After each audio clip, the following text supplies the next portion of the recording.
প্রতিদিন গীতাপাঠ শুনলে মন শান্ত হয়, জীবনে সঠিক পথ দেখাতে সাহায্য করে। দুঃখ, ভয়, রাগ দূর হয়, আত্মবিশ্বাস বৃদ্ধি পায়।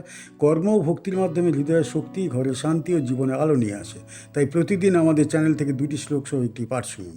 মহর্ষয়ঃ সপ্ত পূর্বে চত্বারো মনোবস্তথা মদ্ভাবা মানসা জাতা येषां লোকো ইমাঃ প্রজাঃ। প্রথমে সেই 7জন মহর্ষি এবং তারপরে 4জন মনু, তাঁরা সকলেই আমার ভাব থেকে, আমার মানসিক সংকল্প থেকে উৎপন্ন। তাঁদের থেকেই এই সকল লোকের প্রজাসমূহের সৃষ্টি হয়েছে।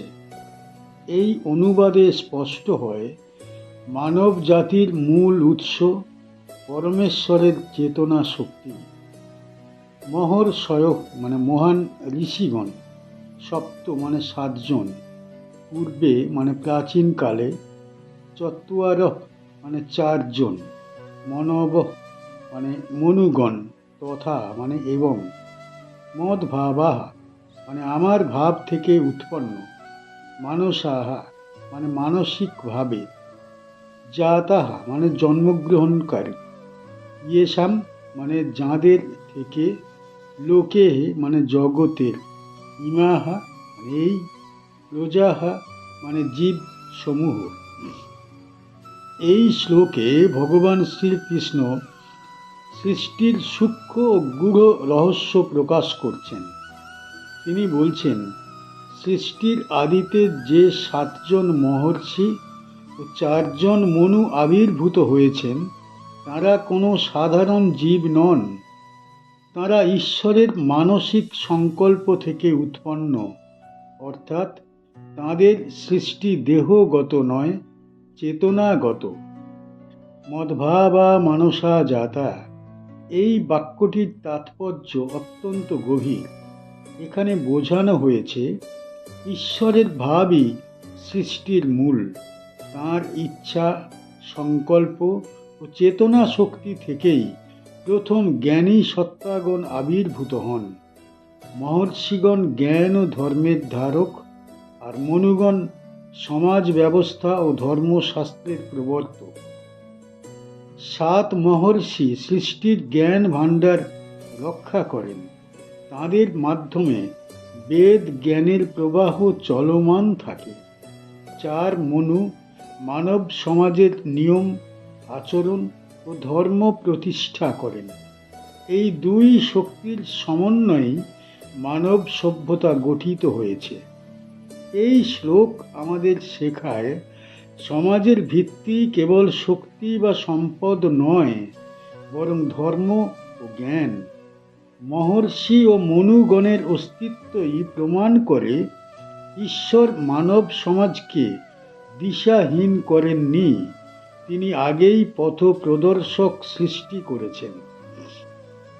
আরও একটি গভীর শিক্ষা এখানে নিহিত। যেহেতু মহর্ষি ও মনুগণ ঈশ্বরের ভাব থেকে উৎপন্ন, তাই তাঁদের বাণী ও বিধান ঈশ্বর নির্ভর। সেই কারণে ধর্মশাস্ত্রকে অবহেলা করলে ঈশ্বরের ব্যবস্থাকেই অবমাননা করা হয়। এই শ্লোক মানুষকে অহংকার ত্যাগ করতে শেখায়। আমরা কেউই স্বয়ং সম্পূর্ণ নই। আমাদের অস্তিত্ব, জ্ঞান ও সমাজ সবই ঈশ্বরের পরিকল্পনার অংশ। এই উপলব্ধি এলে জীবনে বিনয় ও ধর্মভাব জন্ম নেয়। পূর্ববর্তী শ্লোকগুলিতে শ্রীকৃষ্ণ জানিয়েছিলেন যে জীবের গুণ, স্বভাব ও অবস্থা তাঁর থেকেই উৎপন্ন। সেই ধারাবাহিকতায় এখানে তিনি সৃষ্টির প্রাথমিক স্তর ব্যাখ্যা করছেন। অর্জুন যাতে বুঝতে পারেন সমগ্র মানব জাতি কোনো আকস্মিক ফল নয়, বরং ঈশ্বরের সুসংগঠিত পরিকল্পনার ফল। এই জন্য এই শ্লোক উচ্চারিত হয়েছে। এই প্রসঙ্গে শ্রীকৃষ্ণ অর্জুনকে বোঝাচ্ছেন, তিনি কেবল যুদ্ধক্ষেত্রের সারথি নন, তিনি সমগ্র সৃষ্টির আদি কর্তা। এই জ্ঞান অর্জুনের চিত্তকে দৃঢ় করে এবং ঈশ্বরের প্রতি পূর্ণ শরণাগতি জন্ম নেয়। কি শিখতে পারি এই শ্লোক থেকে? এই শ্লোক থেকে আমরা মানব জাতির উৎপত্তি, সৃষ্টির স্বরূপ এবং ঈশ্বর চেতনার গভীর শিক্ষা লাভ করতে পারি। শ্রীকৃষ্ণ এখানে জানাচ্ছেন 7 জন মহর্ষি এবং 4 জন মনু, তাঁরা সকলেই আমার মদ ভাবা মানসা অর্থাৎ আমার ভাবনা শক্তি এবং মানস চেতনা থেকে জন্মগ্রহণ করেছেন। এই মহর্ষি ও মনুগণের মধ্য দিয়ে সমগ্র মানব জাতি, সমাজ এবং প্রজাসমূহের সৃষ্টি হয়েছে, অর্থাৎ সমস্ত মানব জাতির উৎস ঈশ্বর এবং এটি ঈশ্বর নির্ভর। শ্লোকটি আমাদের শেখায় যে মানুষ নিজে থেকেই সৃষ্টি নয়, মানব জাতি কোনো আকস্মিক বা অনিয়ন্ত্রিত প্রক্রিয়ায় জন্মায়নি, বরং ঈশ্বরের চেতনা শক্তি, পরিকল্পনা এবং স্বরূপ দ্বারা এটি নিয়ন্ত্রিত হয়েছে। মহর্ষি ও মনুগণ শুধুমাত্র সেই পরিকল্পনার বাহক, তাই সকলের উপর ঈশ্বর চেতনার প্রভাব স্বাভাবিক এবং এটি জীবনের সমস্ত ক্রিয়া ও নৈতিকতার মূল ভিত্তি। এছাড়াও এই শ্লোক মানুষের বিনয় ও আত্মপর্যালোচনার শিক্ষা দেয়। মানুষ যখন বুঝতে পারে যে তার জন্ম, বুদ্ধি, শক্তি ও কর্ম সবই ঈশ্বরের ইচ্ছার দ্বারা নির্ধারিত, তখন অহংকার, অহমিকা ও আত্মকেন্দ্রিক চিন্তা ধীরে ধীরে বিলীন হয়ে যায়। মানুষ তখন বিনয়ী, ন্যায়পরায়ণ ও ঈশ্বর নির্ভর হয়ে ওঠে। শ্রীকৃষ্ণ এই শ্লোকের মাধ্যমে আরও একটি গুরুত্বপূর্ণ শিক্ষা দেন। সৃষ্টির মধ্যে বৈচিত্র্য ঈশ্বর প্রদত্ত। মহর্ষি ও মনুগণ এক নয়, তাদের সৃষ্ট জগতের মানুষও এক নয়। তাই মানুষের মধ্যে বৈচিত্র্যকে গ্রহণ করা এবং ঈশ্বরের পরিকল্পনায় বিশ্বাস রাখা আমাদের উচিত। সবশেষে এই শ্লোক আমাদের শেখায় যে জ্ঞান, নৈতিকতা, সামাজিক কাঠামো এবং জীবনের ধারাবাহিকতা সব কিছু ঈশ্বরের হাতে। এই উপলব্ধি অর্জন করলে মানুষ সঠিকভাবে ধর্ম, ভক্তি এবং আধ্যাত্মিক চেতনা অনুসরণ করতে সক্ষম হয় এবং জীবনের সমস্ত লক্ষ্য পূর্ণতা পায়। এতম বিভূতিমিয়োগম চ মম ইয়ো বেত্তি তত্ত্বতঃ সোহ বিকম্পেন যোগেন ইউজিয়তে নাত্র সংশয়ঃ। যে ব্যক্তি আমার এই বিভূতি এবং যোগকে যথার্থ তত্ত্বরূপে জানে, সে অচল ভক্তি যোগে যুক্ত হয়, এ বিষয়ে কোনো সংশয় নেই। এই অনুবাদে বোঝা যায় ঈশ্বরের বিভূতি ও যোগ তত্ত্ব উপলব্ধি করা অটল ভক্তির ভিত্তি। এতাম মানে এই, বিভূতিম মানে ঐশ্বর্য ও প্রকাশ শক্তি, যোগম মানে যোগ তত্ত্ব, চ মানে এবং, মম মানে আমার, ইহ মানে যে ব্যক্তি, ব্যক্তি মানে জানে, তত্ত্বতঃ মানে যথার্থভাবে, স্বহ মানে সেই ব্যক্তি, অবিকম্পেন মানে অচল বা দৃঢ়, যোগেন মানে ভক্তি যোগে, ইউজ্যতে মানে যুক্ত হয়, ন মানে না, তত্ত্ব মানে এখানে, সংশয় মানে সন্দেহ। এই শ্লোকের মূল বক্তব্য হল ঈশ্বরকে যথার্থভাবে জানা মানেই অচল ভক্তি যোগে প্রতিষ্ঠিত হওয়া। শ্রীকৃষ্ণ এখানে 2টি গুরুত্বপূর্ণ বিষয় উল্লেখ করেছেন, বিভূতি এবং যোগ। বিভূতি মানে ঈশ্বরের ঐশ্বর্য, শক্তি ও প্রকাশ। যোগ মানে ঈশ্বরের সঙ্গে জীবের চেতনাগত সংযোগ। যে ব্যক্তি ঈশ্বরের বিভূতিকে কেবল অলৌকিক শক্তি বলে দেখে না, বরং জগতের প্রতিটি মহত্বে ঈশ্বরের উপস্থিতি উপলব্ধি করে, সে ধীরে ধীরে অহংকার ত্যাগ করে। এই উপলব্ধি জীবনকে বিনয়ী করে তোলে এবং ঈশ্বর নির্ভরতার বোধ জাগ্রত করে। তত্ত্বতঃ মানে শব্দটি এখানে বিশেষ গুরুত্বপূর্ণ। ভগবান বোঝাচ্ছেন, মুখের জ্ঞান বা শাস্ত্র পাঠ যথেষ্ট নয়। বিভূতি এবং যোগকে হৃদয় দিয়ে উপলব্ধি করতে হয়। যে ব্যক্তি কেবল শুনে বা পড়ে বিশ্বাস করে, তার ভক্তি চঞ্চল হতে পারে, কিন্তু যে ব্যক্তি তত্ত্বরূপে জানে, তার ভক্তি অচল হয়। অবিকম্পেন যোগেন অর্থ অচঞ্চল ভক্তিযোগ।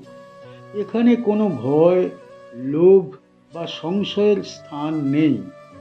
সুখ দুঃখ, যশ অযশ, লাভ ক্ষতি কোনো কিছুই তার ভক্তিকে বিচলিত করতে পারে না, কারণ সে জানে সব কিছুই ঈশ্বরের বিভূতি। ভগবান স্পষ্টভাবে বলেন, নাত্র সংশয়, অর্থাৎ এতে কোনো সন্দেহ নেই। এটি ভগবানের প্রত্যক্ষ ঘোষণা। যে ব্যক্তি ঈশ্বরকে সর্বত্র উপলব্ধি করে, তার মনে দ্বিধা থাকে না, তার কর্ম শুদ্ধ হয়, চিন্তা নির্মল হয় এবং জীবন ধর্মমুখী হয়।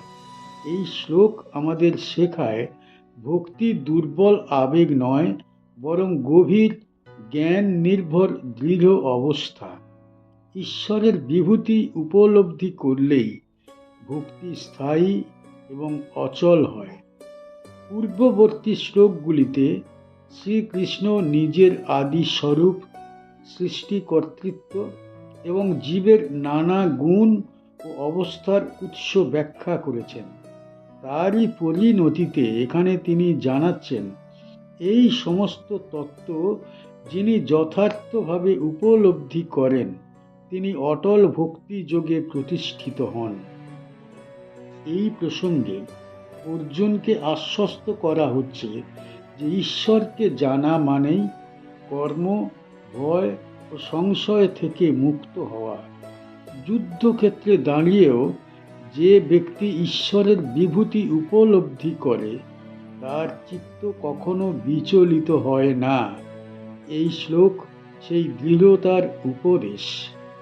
কি শিখতে পারি এই শ্লোক থেকে?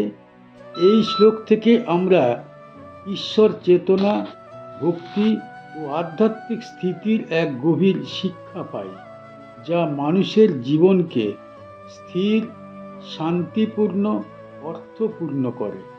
শ্রীকৃষ্ণ এখানে জানাচ্ছেন, যে ব্যক্তি তাঁর বিভূতি এবং যোগ যথার্থ তত্ত্বরূপে জানে, সে স্থির ও অবিচল ভক্তির মাধ্যমে ঈশ্বরের সঙ্গে যুক্ত হয়।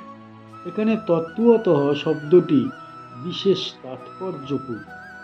শুধুমাত্র মুখে বা বুদ্ধি বলে ঈশ্বরকে জানলে বা চিনলে হবে না, অন্তরে গভীরভাবে ঈশ্বর চেতনাকে উপলব্ধি করতে হবে।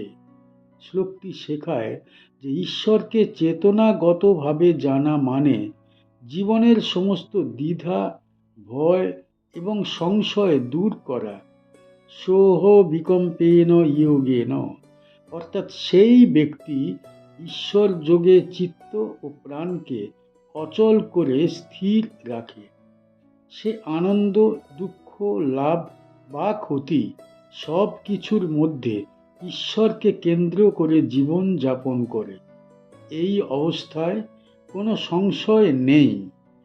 এই শ্লোক থেকে আমরা আরও একটি গুরুত্বপূর্ণ শিক্ষা পাই, ভক্তি এবং জ্ঞান আলাদা নয়।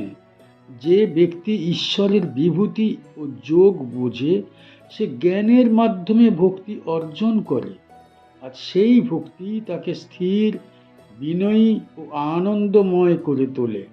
এটি ইঙ্গিত দেয় ঈশ্বর চেতনার সাথে সংযুক্ত জীবন প্রকৃত মুক্তি ও শান্তির উৎস। শ্রীকৃষ্ণ আমাদের শেখান মানুষের সমস্ত চিন্তা, কর্ম এবং আবেগ ঈশ্বরের মাধ্যমে পরিচালিত হয়। ঈশ্বরকে যাঁরা চেতনার সঙ্গে জেনে, সেই সমস্ত মানুষ ঈশ্বরের সাথে অবিচ্ছিন্ন যোগে যুক্ত হয়। তারা জীবনের সমস্ত দুঃখ, আবেগ, ভয় এবং সংশয় ত্যাগ করে অন্তরে স্থিরতা ও অনন্ত আনন্দ অর্জন করে। সবশেষে এই শ্লোক আমাদের শেখায় ঈশ্বরকে চেতনাগতভাবে জানাও প্রয়োজন, তবেই ভক্তি স্থির হয়। যখন আমরা ঈশ্বরকে সত্যিকারের অর্থে জানি, তখন আমাদের জীবনের সমস্ত দ্বন্দ্ব, সংকট দূর হয়ে যায় এবং জীবন ধর্ম, ভক্তি ও আধ্যাত্মিক স্থিতিতে পূর্ণ হয়। আমাদের চ্যানেলের গীতা পাঠ কেমন হয়েছে, ব্যাখ্যা কেমন হয়েছে, আপনার কেমন লেগেছে কমেন্ট বক্সে অবশ্যই জানাবেন এবং প্রতিনিয়ত গীতা পাঠ শোনার জন্য চ্যানেলটা অবশ্যই সাবস্ক্রাইব করে রাখুন। দেখা হচ্ছে পরের ভিডিওতে।